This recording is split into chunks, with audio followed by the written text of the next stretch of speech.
नमस्कार छात्रों, learning ma'am classes में आप सभी का स्वागत है। आज हम कक्षा 8 न्यू एनसीईआरटी बुक जिसका नाम है मल्हार, उसका पाठ नंबर 4 देखेंगे। पाठ का नाम है हरिद्वार। पाठ को स्टार्ट करने से पहले आप सभी छात्रों से एक छोटी सी रिक्वेस्ट है। अगर आपको हमारा यह वीडियो पसंद आता है तो इसको लाइक करें, शेयर करें और सब्सक्राइब करें। बेल आइकन को दबाना ना भूलें ताकि हमारे आने वाली हर वीडियो का नोटिफिकेशन आपको मिलता रहे। पाठ का नाम है हरिद्वार, जो कि एक यात्रा वृत्तांत है।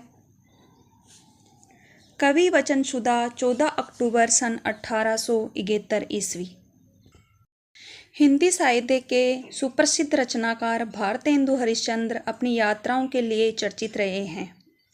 उन्होंने भारत के अनेक गांवों और नगरों की यात्राएं की और उनके विषय में पत्र पत्रिकाओं में लिखा भी है। प्रकृति, इतिहास, संस्कृति और पुरातत्व का अध्ययन करने में यात्राओं से उन्हें बहुत सहायता मिली। वे मानते थे कि शिक्षा की पूर्ति पुस्तकों से ही नहीं, यात्राओं से भी होती है। तो इसमें आपको बताया गया है कि जो भारतेंदु जी हैं उन्हें यात्राएं करना बहुत ज़्यादा पसंद था और वो जो इतिहास की और संस्कृति की जो बातें जानना चाहते थे वो यात्राओं के माध्यम से ही ज़्यादा जानना चाहते थे। और यात्राओं के माध्यम से ही उन्होंने जो अनेक यात्राएं की और उन्हीं के माध्यम से उन्हें बहुत कुछ सीखने को मिला, प्रकृति में बहुत कुछ देखने को मिला और जो अपनी पुरातत्व की वस्तुएं हैं वो सब उनको देखने को मिली। इसलिए उन्होंने अपनी यात्राओं को इसमें शामिल किया है। भारतेंदु हरिश्चंद्र 1871 ईस्वी में हरिद्वार की यात्रा पर गए थे।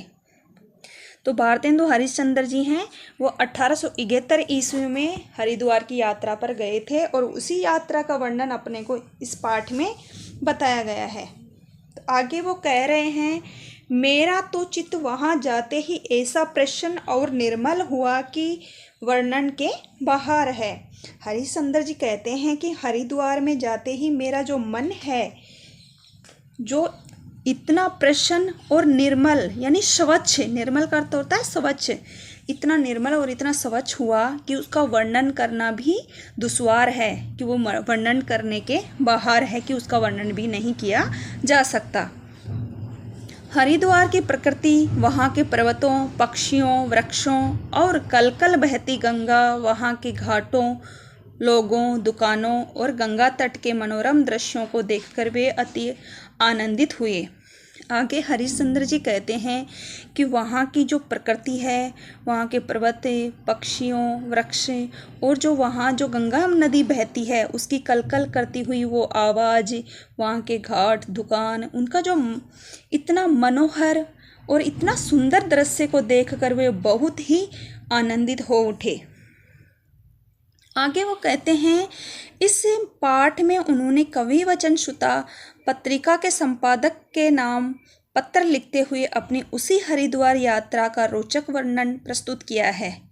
इस पत्र में प्रयुक्त हिंदी का स्वरूप लगभग 150 वर्ष पुराना है।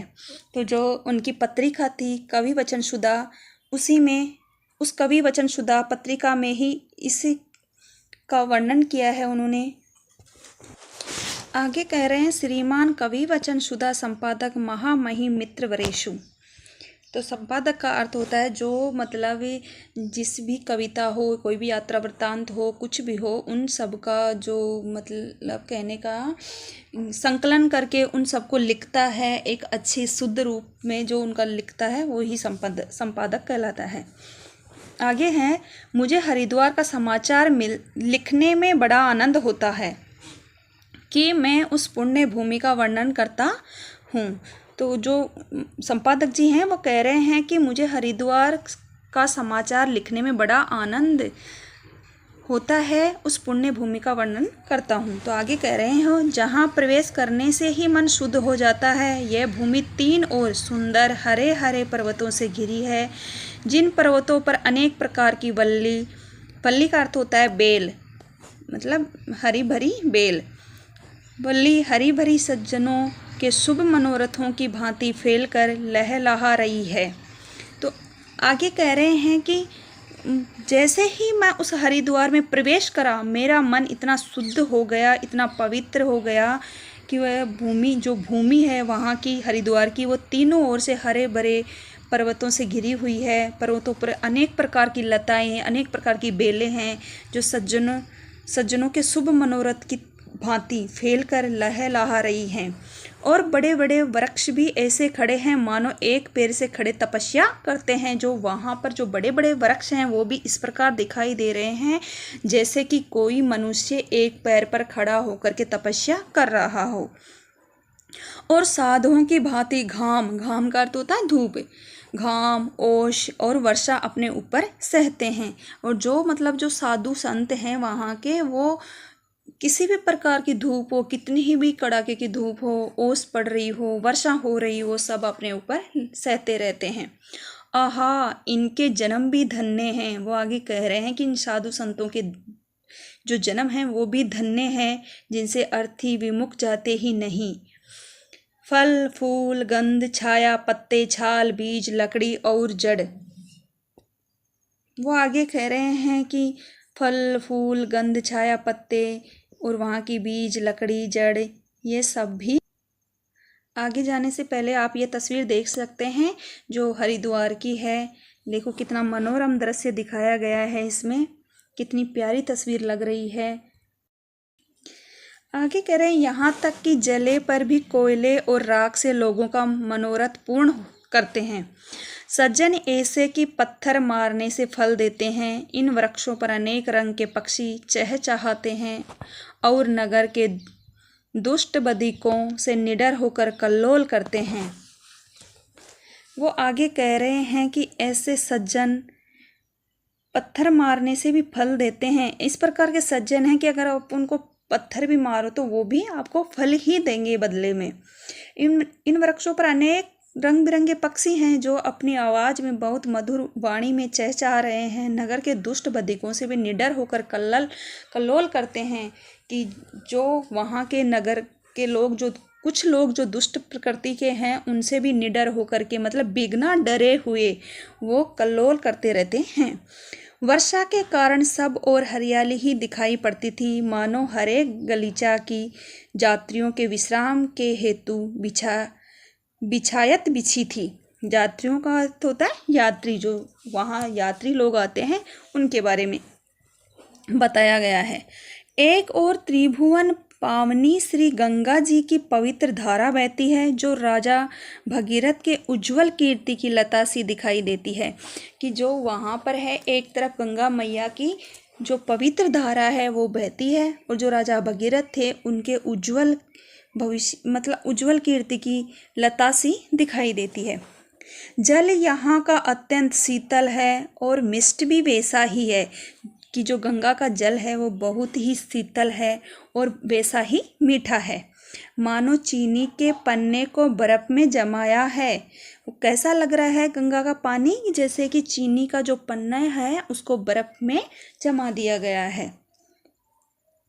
रंग जल का स्वच्छ और श्वेत है और अनेक प्रकार के जल जंतु कल्लोल करते हुए कि जो गंगा मैया का जो जल है वो बहुत ही स्वच्छ, साफ और श्वेत यानी सफ़ेद है। अनेक प्रकार के जीव जंतु वहाँ कल्लोल करते हैं। यहाँ श्री गंगा जी अपना नाम नदी सत्य करती है कि जो गंगा मैया है वो अपना नाम, जो उसको नदी नाम दिया गया है, वो वास्तव में ही उसके ऊपर सूट करता है। वो सत्य ये सच्ची है कि गंगा मैया एक बहुत ही पवित्र नदी है। अर्थात जल के वेग का शब्द बहुत होता है और शीतल वायु नदी के उन पवित्र छोटे छोटे कणों को लेकर स्पर्श ही से पावन करता हुआ संचार करता है। यहाँ पर श्री गंगा जी दो धारा हो गई। आगे कह रहे हैं कि जहाँ से वो वर्णन कर रहे हैं वहाँ पे कह रहे हैं कि यहाँ से गंगा जी की दो धाराएं हो गई। एक का नाम नील धारा और दूसरी श्री गंगा जी ही के नाम से है कि जो एक धारा है उसका नाम नील धारा हो गया और दूसरी का नाम गंगा जी ही रख दिया गया। इन दोनों धारों के बीच में एक सुंदर नीचा पर्वत है। जो ये दो धाराएं हैं उनके जो बीच है उस बीच में एक सुंदर सा नीचा छोटा सा पर्वत है और नील धारा के तट पर एक छोटा सा सुंदर चुटीला पर्वत है। और जो नील धारा है उसके तट पर भी एक छोटा सा सुंदर सा चुटीला पर्वत है। और उसके सिसर पर चंडिका देवी की मूर्ति है। सिसर का अर्थ होता है सिर, शीर्ष, जो शीर्ष होता है मतलब सिर मान लो, शीर्ष जो उसका जो पर्वत है उसका जो शीर्ष यानी चोटी है, शीर्ष ऐसे नहीं समझ में आए तो जैसे चोटी है उसके ऊपर चंडिका देवी की मूर्ति है। यहाँ हरी की पेड़ी नामक एक पक्का घाट है। तो वहाँ पर जो वो चंडिका देवी की मूर्ति है वहीं पर एक हरी की पेड़ी नामक एक पक्का घाट भी है। एक पक्का घाट बना हुआ है जिसका नाम है हरी की पेड़ी, और यहीं स्नान भी होता है। और जो हरी की पेड़ी है उसी पर स्नान किया जाता है। विशेष आश्चर्य का विषय यह है कि यहाँ केवल ऐसा निर्मल तीर्थ बताया गया है। देख लो आप, ये सब चित्र में आपको दिखाया जा रहा है कैसे पब्लिक है। जो ये घाट दिख रहा है आपको, ये हर की पेड़ी है जो एक पक्का घाट बना हुआ है।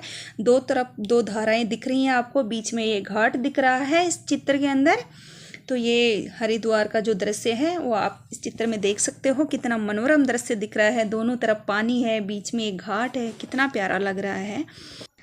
आगे कवि कह रहे हैं कि विशेष आश्चर्य का विषय यह है कि यहाँ केवल गंगा जी ही देवता हैं, दूसरा देवता नहीं है। वो कह रहे हैं कि यहाँ जो देवता हैं वो केवल गंगा जी ही हैं, यहाँ पर और कोई देवता नहीं है। यूँ तो वैरागियों ने मठ मंदिर कई बना लिए हैं। श्री गंगा जी का पाठ भी बहुत छोटा है। वो आगे कह रहे हैं कि वैसे तो यहाँ पर जो वैरागी लोग हैं उन्होंने बहुत से मठ बना लिए हैं, लेकिन जो गंगा जी का पाठ है वो भी बहुत छोटा है पर वेग बड़ा है।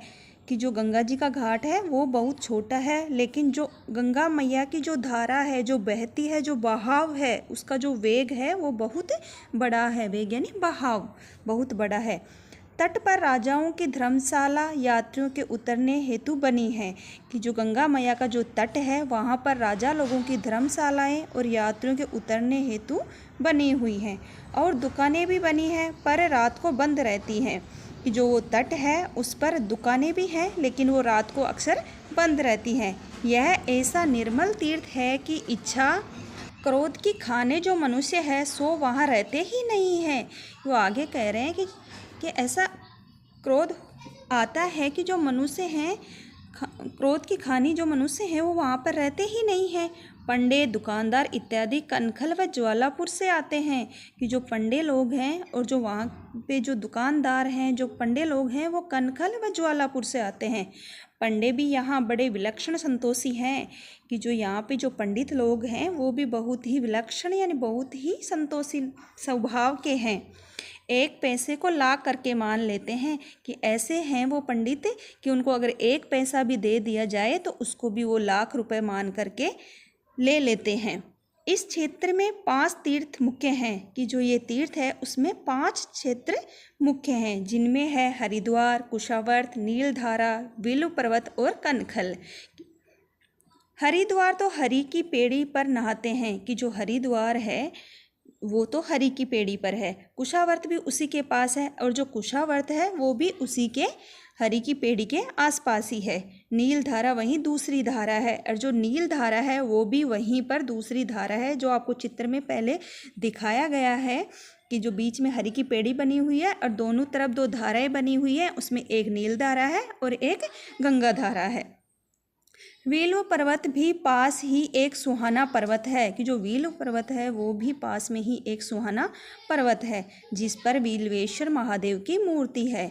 कि जो वील्व पर्वत है वो भी वहीं पास में है, और उसके ऊपर उस पर्वत के ऊपर वील्वेश्वर महादेव की मूर्ति भी है।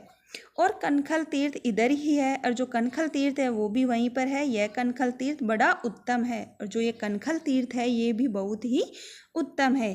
किसी काल में दक्ष ने यही यज्ञ किया था। जो कनखल तीर्थ है, जो कनखल तीर्थ है बड़ा उत्तम है। किसी काल में दक्ष ने यहीं पर यज्ञ किया था। जो दक्ष राजा थे उन्होंने इसी कनखल तीर्थ पर अपना यज्ञ किया था, और यहीं सती ने शिव जी का अपमान न सहकर अपना शरीर भस्म कर लिया था। और जो ये कनखल तीर्थ है इसी पर जो शिव जी की पत्नी थी सती, उन्होंने भी जब शिव जी का अपमान किया जा रहा था तो इसी पर्वत पर शिव जी की पत्नी सती ने भी यहीं पर भस्म कर लिया था अपना शरीर। यहाँ कुछ छोटे छोटे घर भी बने हैं और वहाँ पर कुछ छोटे छोटे घर भी बने हैं। और भारामल जय कृष्णदास खत्री यहाँ के प्रसिद्ध धनिक हैं। हरिद्वार में यह बखेड़ा कुछ नहीं है। वो आगे कह रहे हैं कि हरिद्वार के अंदर ये ही बखेड़ा कुछ नहीं है और शुद्ध निर्मल साधुओं के सेवन योग्य तीर्थ है। कि जो ये तीर्थ स्थल है ये साधुओं के लिए बहुत ही अच्छा है। मेरा तो चित्त वहाँ जाते ही ऐसा प्रश्न और निर्मल हुआ कि वर्णन के बाहर है। आगे कवि कह रहे हैं कि वहाँ जाते ही मेरा मन इतना प्रसन्न और इतना निर्मल हुआ कि उसका वर्णन नहीं किया जा सकता, वो वर्णन के बाहर है। मैं दीवान कृपाराम के घर के ऊपर के बंगले पर टिका था, जहाँ कवि रहे थे, जहाँ रुके थे, उसके बारे में वो बता रहे हैं। वो कोई दीवान नाम का उनका कोई दोस्त था, उसके घर पर वो रुके थे। यह स्थान भी उस क्षेत्र में टिकने योग्य ही है। कि जहाँ वो रुके थे उस स्थान के बारे में बता रहे हैं कि ये स्थान भी वहाँ टिकने योग्य ही है, मतलब वहाँ रहने के योग्य है। चारों ओर से शीतल पवन आती थी। आगे कह रहे हैं कि जिस घर में वो, जिस बंगले में वो रुके थे, उसके बारे में आगे वर्णन कर रहे हैं कि चारों ओर से शीतल पवन आती थी। कि वहाँ से उस बंगले में भी चारों तरफ से ठंडी शीतल यानी ठंडी पवन यानी हवा आती थी। यहाँ रात्रि को ग्रहण हुआ। कि जहाँ वो रुके थे उसी समय रात्रि के समय ग्रहण हुआ और हम लोगों ने ग्रहण में बड़े आनंद पूर्वक स्नान किया। और जब वो ग्रहण हुआ था उसी समय इन लोगों ने बड़े आनंद से, बड़े उमंग से स्नान किया और दिन में श्री भागवत का पारायण भी किया। वैसे ही मेरे संग कल्लू जी मित्र भी परम आनंदी थे। आगे कवि कह रहे हैं कि वैसे मेरे जो साथी थे, मेरे संगी जो मेरे मित्र थे कल्लू जी, वो भी बहुत ही परमानंदी थे। कि उनको भी बहुत ही परम आनंद मिल रहा था, मतलब वो भी आनंदी स्वभाव के ही थे। निदान इस उत्तम क्षेत्र में जितना समय बीता बड़े आनंद से बीता। आगे कह रहे हैं कि इस उत्तम और पवित्र निर्मल क्षेत्र में जितना हमने समय बिताया बहुत ही बड़े आनंद से बिताया। एक दिन मैंने श्री गंगा जी के तट पर रसोई करके पत्थर ही पर जल के अत्यंत निकट परोस कर भोजन किया। आगे कह रहे हैं कि एक दिन तो मैंने गंगा जी के तट पर ही रसोई बनाई, वहीं पर पत्थर पर ही जल छिटक कर, मतलब उसको पवित्र करके अत्यंत उसके निकट ही भोजन परोस कर ग्रहण किया। जल के छल के पास ही ठंडे ठंडे आते थे, तो जैसे ही जल बह रहा था जो उसकी छींटें थी वो ठंडी ठंडी कवि जी को लग रही थी।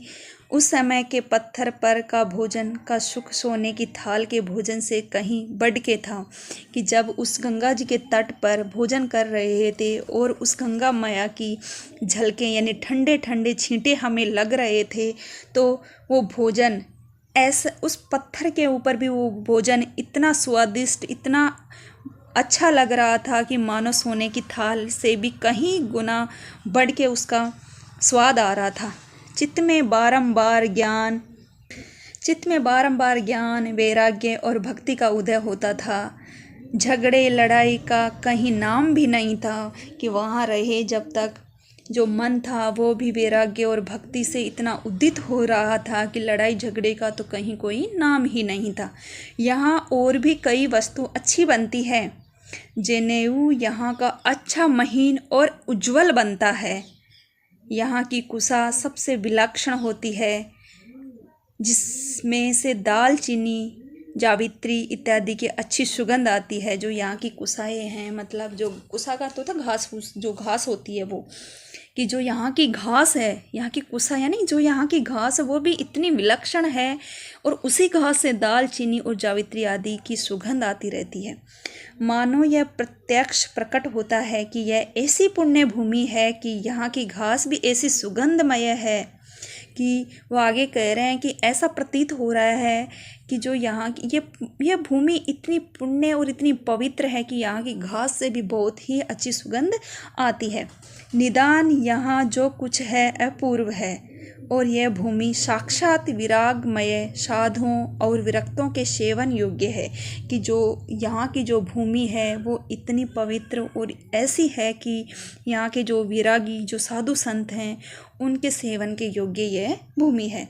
और संपादक महाशय, मैं चित्त से तो अब तक वहीं निवास करता हूँ, कि संपादक जी कह रहे हैं कि अब भी मैं चित्त से यानी मन से अब भी मैं वहीं निवास करता हूँ, वहीं रह रहा हूँ।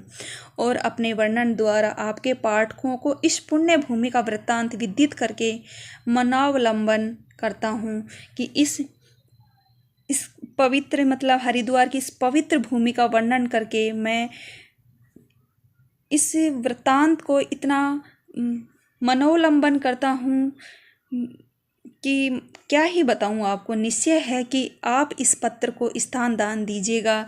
वो आगे कह रहे हैं कि ये निश्चय है कि आप इस पत्र को अपने स्थान दान दीजिएगा। आगे आपका मित्र यात्री भारतेंदु हरिश्चंद्र, आगे वो लिख रहे हैं कि आपका मित्र यात्री भारतेंदु हरिश्चंद्र। तो इस प्रकार आपको ये हरिद्वार की गंगा मैया का और वहाँ की भूमि का वर्णन किया गया है। कितना मनोरम, कितना निर्मल, कितना अच्छा लग रहा है। इस पाठ को पढ़ने के बाद आप अपने भाव ज़रूर बताइएगा कि इस पाठ को पढ़ने के बाद आपके मन में किस प्रकार के भाव आए हैं, ये मुझे ज़रूर कमेंट्स में बताइएगा, क्योंकि मुझे तो इस पाठ को पढ़ने के बाद बहुत ही आनंद आया है। मन कर रहा है एक बार ज़रूर जाके आएँ। तो आप भी अपने जो भाव प्रकट ज़रूर कीजिएगा इस पाठ के बारे में। आगे है लेखक से परिचय।